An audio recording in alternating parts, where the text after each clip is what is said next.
Hey folks, Scott Weingart here, and this is an EMCrit podcast. Today on the podcast, I am joined by my partner in crime and buddy, Josh Farkas. And we initially discussed the three big papers that came out of the European Society of Intensive Care Medicine. That would be Andromeda Shock 2, Bicar ICU 2, and Everdac. And it was a long conversation, so I am breaking it up. So this one will be translating the recent sepsis literature to the bedside with a predominance of the conversation focusing on translating Andromeda Shock 2. This will be the cap on all of the AS2 episodes that have come out recently. And then I will release as a separate episode our discussion of Bicar ICU 2 and Everdac. This one will be free for a while to the populace at large, but that second episode on Bicar ICU 2 and Everdac will be for members only. So if you like this one, if you like hearing from Josh and I, then you should certainly subscribe as an EMCrit member before that next episode comes out. This was a fantastic conversation. I think it puts into context what you should actually be doing with all this new recent sepsis literature. I think you're really going to enjoy it. Before we go to that, just very quickly, here's the places I'm going to be speaking at in early 2026. I'm going to be doing the Awake and Aware conference. That's one that I run with my buddies, and it's going to be fracking amazing. It's Scottsdale, Arizona. You should come March 2026. There is the HITS conference where I'm keynoting. That's Health and Innovation Technology Symposium. That is going to be outside of San Diego, the Temecula wine country. Super pretty. So that'll be in February. And then, of course, Incrementum 2026, the second iteration of Incrementum, will be fantastic. Already looking better than the first one, and the first one was insane. All right, let's get into the show. Josh and I talking about translating the current sepsis literature. So you need no introduction. Anyone who listens to EMCrit who doesn't know who you are, then we've had a problem in the dissemination pipe. But I'm joined by Josh Farkas, a.k.a. PulmCrit. How are you, Josh? I'm good. How are you? Excellent. And today we're going to be discussing Andromeda Shock 2. We're going to be discussing Bicar ICU 2 and Everdac. Not from the perspective of an evidence-based analysis, though certainly you're not precluded from that, but really to translate this stuff to the bedside and what we should be doing. Absolutely. All right. So why don't you give us your general gestalt? And you've been assiduously working on translating this to the IBCC. So where do we stand? I'm really excited about this trial. I think we've gone stagnated in a way in our therapy of septic shock.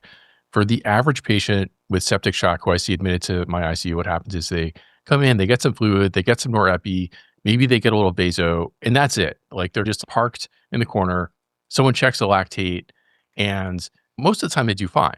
But I do think that this trial is hopefully an impetus to say, I think we could be doing better and personalizing our therapy better for these patients. Yeah, I think that's very fair.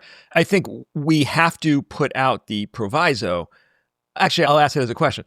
This was not a overwhelmingly positive trial, unfortunately for me. And I think the comments I've seen you make in social media, you feel the same.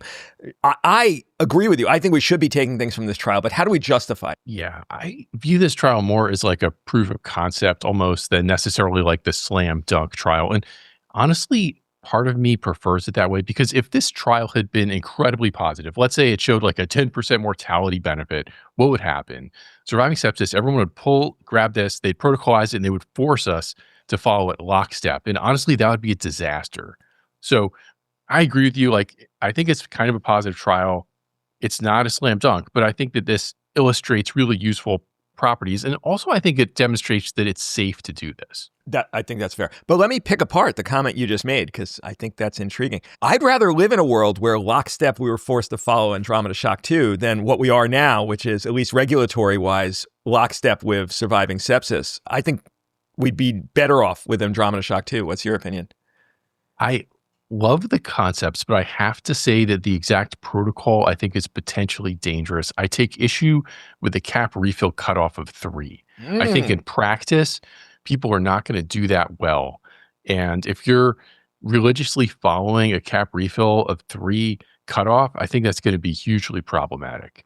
Okay, you've anticipated one of my questions, which was going to be the one thing we have to accept if we're going to use any part of this trial is the validity of cap refill time. And I'm not tied to 3, but if we don't buy that, then I think we're really we are leaving this trial to the side because it's all predicate on that. So if you don't like the 3 cutoff, what is your better idea of that? I've been doing some research on perfusion index, and there have been some studies that have come out about perfusion index within the last couple of years. It basically correlates strongly with capillary refill time. I think it looks at basically the same or similar thing, but in a more objective and trackable fashion. So I'm not saying we should throw out CRT. I love CRT. I think it's a great concept. I absolutely use it.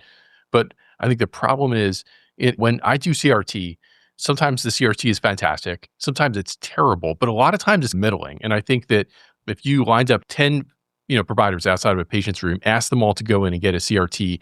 Let's say the patient's CRT is around 3. Half of them are going to be under 3. Half of them are going to be over 3. So I don't think we can be dictating our vasopressor and inotrope simply based on that single cutoff. Okay, so now I'm really feeling what you're saying, and I agree with you completely. I think CRT as a sole marker is not successful. You've already suggested one of them, which is the perfusion index. You have some others on the protocol that I've seen sneak peeks at already, and we'll talk about that shortly. So I like it as one of a host of markers of end perfusion. It is interesting. The perfusion index, in my mind, is a cardiac output measure, predominantly.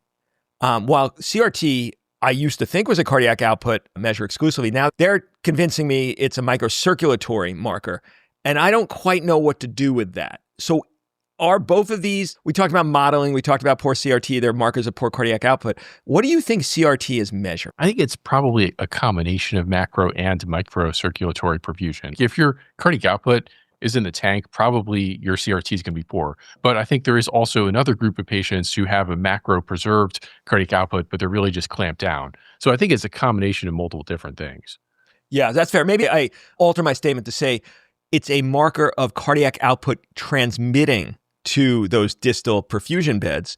And then that would really make sense to me on a physiologic basis. What do you think perfusion index? And just for the people that don't know, this most of the machines, I think all the machines I see, it's a pulse ox measure that comes along with your pulse ox. You've researched this recently. What is the perfusion index precisely measuring, Josh? It's like the percent variability in the amplitude. So it's like the amount of pulsatile blood compared to the total blood or the total absorption in the finger. It's basically how much blood is pulsating in and out of the finger with every heartbeat. But technically, the perfusion index is related to a ratio of the stroke volume divided by the vascular tone.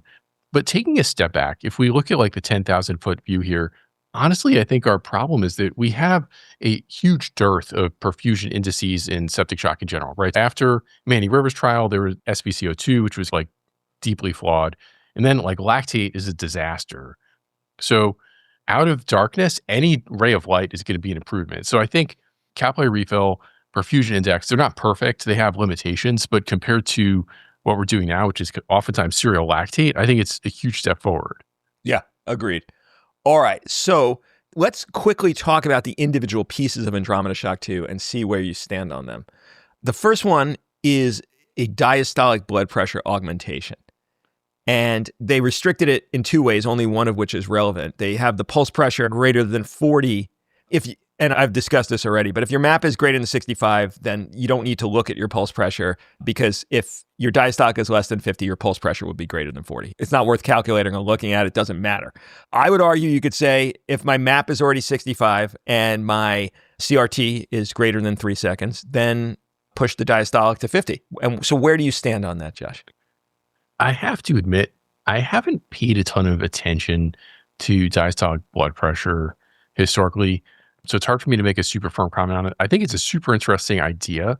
And I think it intersects a little bit with how we're monitoring blood pressure, because if we have an A-line, the diastolic is probably accurate. If we have an auto blood pressure cuff, I'm not sure how accurate the diastolic is, and I'm not sure how much I want to pin my management on that. But I think it's a good index. I think one concept I have as far as like the overall strategy for Andromeda Shock, implementing that into practice is I don't think that we should be managing these decisions based on like single point differences. Is the diastolic 51 or 49? I think it's useful to look at this more holistically. So I do think if the diastolic is well under 50, that would be a potential factor in favor of using more vasoconstrictors. Yeah. When you start going into the underpinnings, you really put yourself at the bedside, how does this happen? If you have a patient with that typical early sepsis phenotype where they have a just sky-high systolic and a very low diastolic, yeah, that doesn't seem like a great place to be in. And if you now have a microcirculatory marker like a extended CRT time, 120 over 40 does not seem like a great place to be. And so I almost feel from this that I'm probably going to be pushing a predominance of my patients to a diastolic of 50. Most of them are already there. I have not seen as many people in this protypical phenotype as the literature would have supported. I think most of the patients, by the time I see them, which is not too far into their course, they have killed that systolic blood pressure response. And so most of the time, if they're a MAP of 65, they're not going to need that push. Their diastolic's already above 50. But I don't know. And just in the back of my head, I'm like, why wouldn't I just push that diastolic above 50? Give me a downside, Josh. I think we need to talk about vasopressin here. And I think we need to talk about Optipress. Taking a step back, Sepsipam, large RCT, looked at comparing lower BP targets, higher BP targets. There was no change in mortality, higher blood pressure targets, maybe improved renal function in some patients with chronic hypertension. I think most folks are familiar with this trial. And historically, a lot of different RCTs have looked at comparing higher versus lower blood pressure targets, and there's never been a mortality signal. Optipress recently showed increased mortality with targeting a higher blood pressure. And I think the difference between Optipress and Sepsis-PAM in the prior studies was that Optipress used early initiation of low-dose vasopressin. And I do think that we really need to pay a lot of attention to our use of vasopressin and how it interacts with norepinephrine if we're pushing the MAP higher. This was also supported by a study, a really neat study by Hernandez et al., one of the authors of Andromeda Shock in Annals of Intensive Care, where they were looking at the responsiveness to fluid and vasopressor pushes, and they noticed that patients on low-dose vasopressin often had a deterioration in perfusion when they pushed up the higher MAP. So I do think that in light of Optipress, I would be a little wary to push the MAP too high for patients who are on simply the vasopressin-norepi combination. That makes me nervous. We're conflating two things, and this conflation exists in your protocol as well that people can check out in the show notes or in the IBCC chapter, because at this stage, we're only talking about a diastolic push above 50, which is no huge leap, versus the MAP push to 80, which takes a lot of work. And those really, I think, in my mind, are two separate things.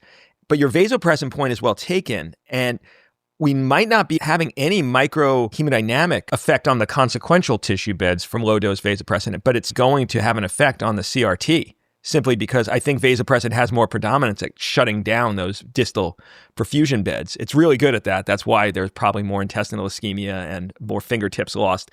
But a diastolic to 50, it's really a low ask. They still could have a wide open afterload with a diastolic push to 50 versus MAP of 80, which is the second part of their blood pressure augmentation. That's a bigger ask in my mind. And that's where a study like Optipress really made me a little bit leery. And I did ask the trial investigators about this, and they're like, we're screening it with a CRT. I'm not sure I'm fully on board with that one yet. And yet the diastolic of 50 doesn't really faze me too much to push them there. All right, Then we get to fluid responsiveness. And now their fluid responsiveness check is not even happening unless their CRT is abnormal. So that, I think, boon or a problem. I like it. Yeah, absolutely. I think this is one of the major strengths of this study, which is that if you achieve a MAP of 65 or even 60, depending on your patient population, if you have a good cap refill, you can stop. You're done. You don't need to give more fluid. You don't need to mess around. You can just monitor the patient really carefully, make sure they're doing well, step away from the fluid boluses. Their protocol was predicate on low resource centers. It's the reason they sequenced things the way they did. And you could argue that in your shop and my shop, certainly, but in most places, we're just going to throw an echo probe on these patients much earlier than they're going to have an Andromeda Shock 2. If you saw just poor systolic heart function, would you bother with the fluid load, or would you simply at that stage say this patient probably benefits once we've made sure that their coronary perfusion is good from some inotropic augmentation? Yeah, absolutely. And I think this is one reason that rather than the protocol with the lines and boxes and step 1 to step 2, I would favor more just like holistic strategy where you look at all these different variables. I think all of these patients should, if you have the capacity, should be getting an echo up front. But absolutely, if you take a look at their heart and their IVC is full and their EF is barely moving, then I would not give that patient fluid. I must admit, I have a proclivity for epinephrine. I know they don't like it, but Yeah. Well, you and me both, as you know, and I knew your proclivity as well. And Trina Augustin is right there with us. And we're talking about inotropic dose epinephrine. It's a much lower dose range than most people are used to. I think it's gorgeous. And I don't buy all the microcirculatory dobutamine literature. I'd be happy to get on board with it if more studies were done, aside from the Debacker work. But I think at this stage of the game, it's just early stuff. And yeah, I'll use epi until they prove to me dobutamine's better. Okay. So then we have a second test of fluid response, this time without a 1,000 cc cap on it. I don't know what to do with that. You and I are on the same page, I think, of being very stingy with our fluids unless they had pre-existing losses that would make that make sense. And we know that our vasopressor augmentation is, in essence, a transition of fluid from unstressed to stress volume. Okay, now we get to the second arterial blood pressure augmentation. And this is really where I'm a little bit scared. I'd like to see another trial saying this is really safe. It makes me feel better that it is being screened with a CRT gateway. But are you going to be doing this on your patient? I know what your protocol says. How does this fit in your mind? I think this is reasonable to do if you have a patient who's on norepinephrine, if they're not on vasopressin, if they have a history of hypertension, and if they have preserved cardiac function. I think it's reasonable to do this. And if the patient has improved CRT and improved pulsatility, that's great. Yeah, I like the idea that you're pulling it off if it didn't work. Back to CRT for a second. I think, and there was a trial that actually showed this, that one of the study investigators pointed out to me, that people who are doing the CRT check just by counting in their head, I think that's a failed paradigm. I even think the idea of using your phone is failed. And I'll tell you why. What I think you really need to be doing is when you have a stopwatch, your finger's on the button, you don't have to look at it. So you're looking at the tissue bed the whole time. And then as soon as it fills entirely, you press the button. And that's not the way the phone works. The way the phone works is you have to look away and then find the stop of the chronograph. And there might be, like, the really clever iOS people may tell me, no, Scott, you could actually program it to make the volume control. Josh is saying, no, that doesn't, there's not a way. And so maybe there's an app that actually lets you use a button. Josh is also saying no. There has to be someone, all right, or if not, we have smart people in the audience, make ChatGPT invent an app that will let me push the volume button to make the stopwatch stop, because then I'll get an accurate measure. And then I think it's pretty good. But you're absolutely right. Like if it was 2.8, but then you have to find the button to press, then it's going to be 3.2 and everything's screwed up. So yeah, first of all, what are you doing in your practice for CRT and what should we be doing? Yeah, I'm still evolving this a little bit. I absolutely agree with you. I think in order to do this, you need a chronograph that you can feel. I have some kind of classic mechanical watches that have a little chronograph. Yeah, maybe everyone will be wearing Breitlings again. Back to that work. Absolutely. But I think that's the way you need to do it. You need one hand to compress, and then you have your finger on that button. And then you, at the same time, you release it, and then you look at the finger. Yes. Hey, folks, but you know we're not getting right to the show because you're listening to the free foam feed of EMCrit rather than the members-only feed. Now, I'll put you out of your suspense. This is a full episode. You're not going to be cut off. Don't get upset that, you're hearing this and now 8 minutes from now, you're going to be listening, super excited by what you're learning, and then all of a sudden, and no more episode. You never want to hear that sound again. You're not going to hear it in this one, but you're going to hear it in a bunch of others because you're not a member. And membership is so cheap and so beneficial to the care that you could provide your critically ill patients in the ED or ICU that it's just crazy that you're still hearing this message. So go to emcrit.org/join, become a member, do it before the end of the year. You could write it off on your taxes. You could use your CME funds. And then all of a sudden you get all of the stuff that is not available in the free feed, and you never have to hear this message again. Please consider joining, and thank you for listening. Other way that you can, so I think that's one way to do it. The other way that you can do it is just video record the entire thing, which I don't love because honestly, it's just like from an infectious standpoint, just like pulling out my phone and fiddling it with every single patient. It also takes a long time because you can't assess it at the bedside. It's an added step. So I think using a chronograph that you can feel is the way to go at the bedside. Hey, it's Future Weingart here, just popping in. I did a bunch of research after the episode, and I did find an app. I knew there'd be one. It's called Big Stopwatch, and it is free with ads. You could pay to get rid of the ads, but it's perfectly usable in its free form. It's a little bit ugly, but what it allows you to do is the entire screen becomes the start and stop button. So now you do not need to find the right button. You could do this without looking at your phone. So you could continue looking at the finger you're actually doing the CRT on. You let your finger go, you press anywhere on the screen, and then you see that they are fully back to perfused. You hit anywhere on the screen again, and you will get your time. It is perfect. Yes, you do have to take out your phone. If you don't want to use your phone at all, then buy a stopwatch. But then just also realizing that we're integrating this with a lot of other pieces of information. For example, to acid test this a little bit more, let's say you had a patient who's making good urine. Okay, so you go into the room, they're making 60 cc's an hour of urine. Their MAP is 65. Their CRT is 4 seconds. So like it's a little bit out of bound. Like I would probably just say that patient is clearly perfusing their kidney. I'd probably do nothing. Absolutely. Yeah, it's a great, assuming we don't have anyone still putting a patient on dopamine, then that probably is a great marker. The kidneys really are a harbinger of badness. If they're working, things are usually good. So and let's add in the last one you have on the list, and then we could talk about integration of these. So you also have the core to distal temperature markers. I took that off. Oh, whoa. Okay. Interesting. Then let's talk about it. You used to have on a prior iteration of this only 2 days ago, core to distal perfusion, and now it's off. Why is it off? Initially, when the study came out, I'm like, capillary refill is cool, but we need to buttress this with something. If we're simply following CRT, I feel like this is just going to be like pushing us all over the world. We need some sort of more objective index to like use as a second test for this. And one thing that I think we both played around with this from time to time are these thermal imaging cameras, where you can look at the temperature of the digit, and that correlates with probably cap refill and all of these other perfusion indices. So I was thinking that may be an approach to render this more objective.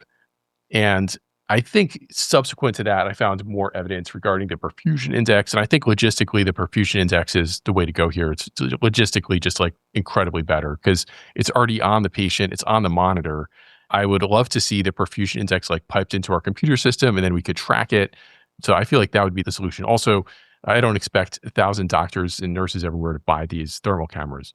Okay, we have history on this. So I was intrigued by this stuff as well, and independent of Josh had bought a infrared thermometer. Now, these are super easy, they're super cheap, and because the human skin doesn't have much reflectivity, they're pretty accurate versus a shiny stainless steel pan. They're virtually useless, just so you guys know in the cooking world. They were pretty good and easy. Right? Cheap, easy. Josh then bought an infrared camera, which shows you temperature gradients in visual form. And I'm like jealous. So I bought one too. And they're super cool. And it really makes everyone in the room like really pleased with your showing them their hands are blue and the core is red. And so obviously they're vasoconstricted and what have you. But I would go back to that just digital infrared thermometer, because those are cheap and easy. They're easier than a CRT with a chronograph. They're easier than some of the other things you could do at the bedside. And so I'm hearing that this was taken off because pragmatically it may be difficult. But was there literature to support it, Josh? Yes. So the second reason that I took it off is there is actual literature supporting the perfusion index. So there was one prospective RCT that was recently published, the American Journal of Emergency Medicine, actually purported to show a mortality benefit using the perfusion index for septic shock. There was another trial done in India. So there are actual studies supporting the use of perfusion index prospectively in septic shock. There's no similar literature basis for the camera. So if I go around to the camera and someone says, Farkas, what are you doing? I don't have any really great literature background to support that with. Whereas with the perfusion index, I think it's better validated. All right. That makes sense then why you took that off. Okay. So you have these 3 markers to use. What if they're in contradiction to each other and the urine output is bad, the CRT is good, and the perfusion index is bad? What are you going to do with that? Because we have 2 RCTs showing CRT utile, but you like the perfusion index. So how is that going to, bad perfusion, good CRT? What are you going to do with that? I think the first thing would just be to like repeat it, because you could repeat the perfusion index on like the other hand, repeat it a couple times. I feel like that's a really good question. If you could repeatedly achieve a cap refill time that's under 3 and you feel confident about that, then I would say that probably trumps a perfusion index. Yeah, I think that's fair. And the perfusion index is predicate on a good pulse ox waveform. I think people understand that, but it's just worth saying. And most of these septic patients, that's not a problem because their vasodilatory state makes for beautiful pulse ox waveforms. Okay, so we stop now the CRT diversion and we are back to discussing Josh's IBCC sepsis protocol, which again is in the show notes if you want to check it. So then you have this set of interventions, and this is where you diverge from Andromeda Shock 2, as rather than being a flow chart where you have to follow them, you don't start this one until that one, you really pick and choose, and you have some excellent criteria by which one you should choose first. And I'm not going to review the entire chart. Do you want to talk about any highlights that you think are particularly elucidative, Josh? I think the first thing is this table just reminds you that you have multiple different things to do. So one kind of, fault that folks sometimes fall into is like they see a patient, they're not perfusing, and they're just like fluid. Whereas you have like multiple different, it's like a chess game. You can do different things. There are basically 4 things you can do. Number one is you can reduce the number of vasopressors, which I think is super reasonable. And there's been a lot of talk of increasing vasopressors, and that can be helpful. But at the same time, sometimes I'll encounter these patients who are just on a huge dose of norepi, and you decrease it and their map doesn't change a lot and they start perfusing better. And also similarly with vaso, if honestly, like I think one of the major benefits of Andromeda Shock is just like finding these patients who are on like boatloads of norepi in vaso and have like, no perfusion, and actually just like maybe turning down the vasoconstrictor. Number one, reduce vasoconstrictor. Let me pause you after that one, whenever you finish because I don't disagree, but I think it shouldn't have to be there, is what I'm saying. By which I mean, the way that happens is cardiac output was completely ignored and they were hypotensive. So they kept going up on the vasopressors, and then they wind up adding in a second vasopressor, and you have the exact situation you're describing, which is horrible because now you have exogenous vasoconstriction of all their tissue beds, and you've made their cardiac output even worse than it was before you started. That would be obviated by looking at their heart and not putting vasopressors up without the consideration of that. Now, there are patients who they have poor cardiac function due to poor coronary perfusion. And in those patients, they very well may, when you hit them to a MAP of 65, increase their cardiac output. So it should be a dynamic process. And there's also patients, obviously, who, when you look at them at a MAP of 40, their ejection fraction looks wonderful. And then as soon as you put them to a MAP of 65, their heart function is in the absolute toilet because it was that incredible wide open afterload that led them to have a pseudo-normalized heart function. But if you're looking at your vasopressor titration with echo, you shouldn't have gotten into that situation in the first place. Do you agree with that statement? I agree. In a perfect world, we would be echoing every person as they roll in, and then put them on pressors, and then re-echo them, and then titrate the pressors, and then re-echo them. That would be perfect, but we don't live in that universe. And unfortunately, I think there's a lot of patients where like maybe we're getting like one echo, or like maybe we're basically just not looking at their heart closely enough to tell that. All right, fair. Yeah, I guess the only thing I'd argue on your chart is I would have the vasopressor reduction all the way to the right rather than all the way to the left, because the natural human proclivity is to look at the primacy of the left side of any chart. I did this on purpose. So the left is vasopressor reduction, and then next to that is inotrope challenge. And I view those things together, and sometimes you end up doing them together. So, and then, next to that, you have norepi challenge, then finally fluid challenge. I put fluid challenge all the way on the right on purpose because I feel like that's not what we should be looking at. And honestly, from my vantage point in the ICU, by the time patients get to me, they've all received like 3 to 4 liter, like they've generally gotten plenty of fluid. Yeah, it's funny now that you say that, it makes complete sense. And it's almost as if I'd want an ED version, which has fluid, norepi, and then vasopressor reduction all the way on the right. And for you in the ICU, they've already mucked it up, so it has to be the exact opposite. Yeah, that makes complete sense. All right. And as I mentioned, you are blending the norepi challenge of the 2 blood pressure augmentations into one column.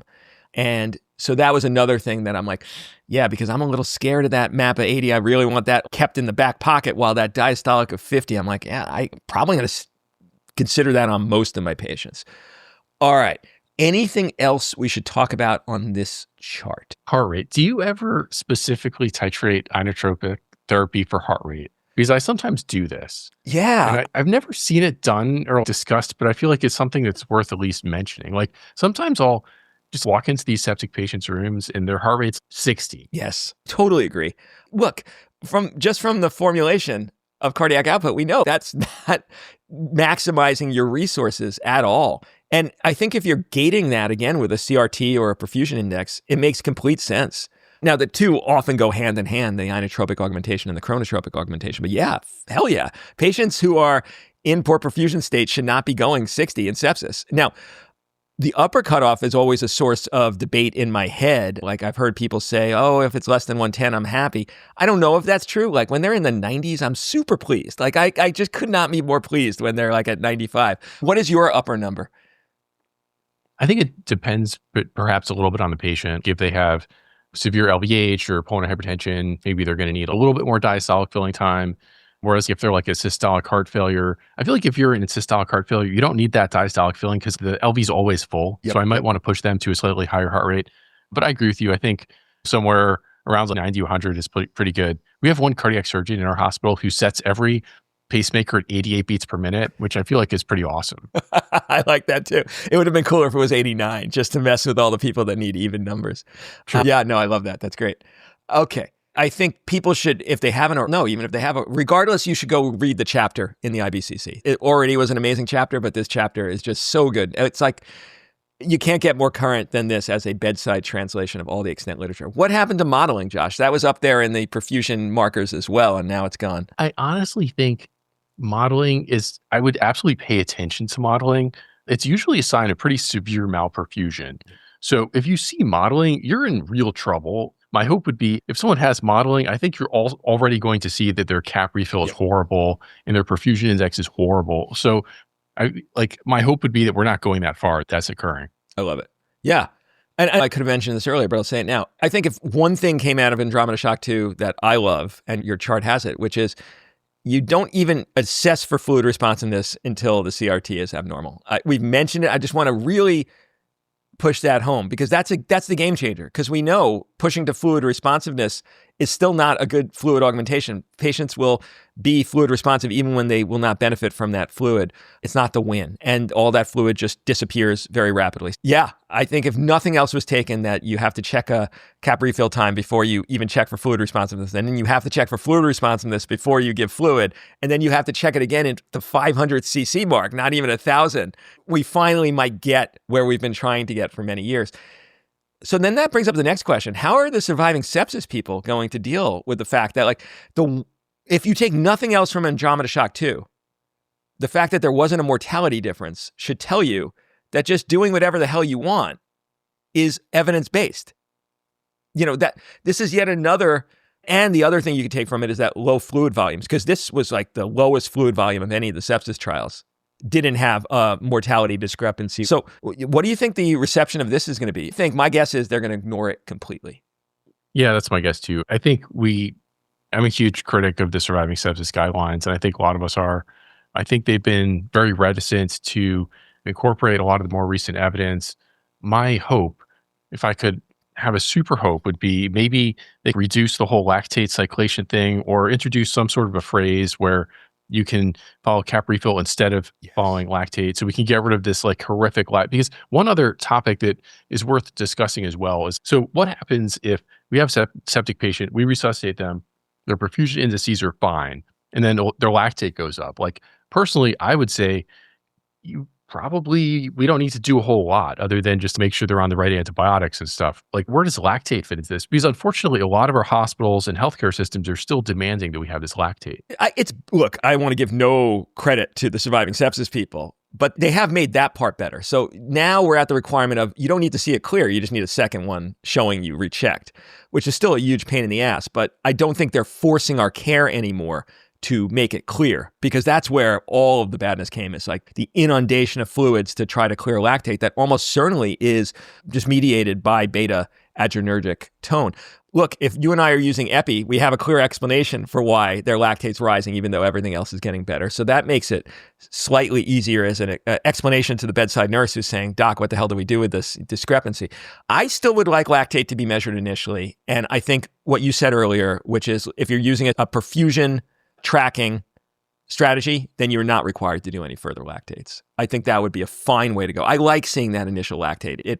It means something to me. It doesn't mean they need more fluids, but a lactate of 6 is a predictor of this patient's course and just how sick they actually are, especially when their macrohemodynamics haven't tanked yet. But yeah, the trending lactates, that would be great if it disappeared. It would be great if you are on a CRT plan, that you just are obviated from the fluid at that point. If the CRT is good, that would be nice. But I doubt any of this will happen rapidly. And maybe I know some of the surviving sepsis people listen to this. Maybe they'll look at this as a throwing down of the gauntlet for them to actually do the right thing, but I doubt it. Yeah. And if folks are listening to this, I would also encourage, it would be nice if we had more sepsis guidelines. I feel like there are a lot of conditions where there are like 5 or 6 different international guidelines. And I feel like surviving sepsis has somehow taken over the world. It would be amazing if there could be like an Argentinian sepsis guideline we could just follow or something. We could just do the Zentensivist/resuscitationist sepsis guidelines. I think people would be totally on board for that. We just need someone willing to do the methodology misery of making sure that it actually hits. So Josh, are you volunteering for that? No, absolutely I didn't think so. Maybe we get Rory Spiegel to give up all of the other academic pursuits and help us do the grading for that. But that would be great. All right. Is there more to talk about our reflections of Andromeda Shock 2 before we get to the 2 other trials? I think it'll be super interesting just watching this unfold. And my hope would be over the next couple of years, we see a lot more data about like perfusion index and cap refill and how these things correlate. And I feel like we've maybe opened up the door to a whole new level of sepsis care. So I'm very excited about that. Yeah, absolutely. And I yet again commend the Andromeda Shock 2, who just did amazing work, but they're also just such cool people and fantastic work. All right. Can't thank you enough, Josh. Always a pleasure to have you on the show. All right.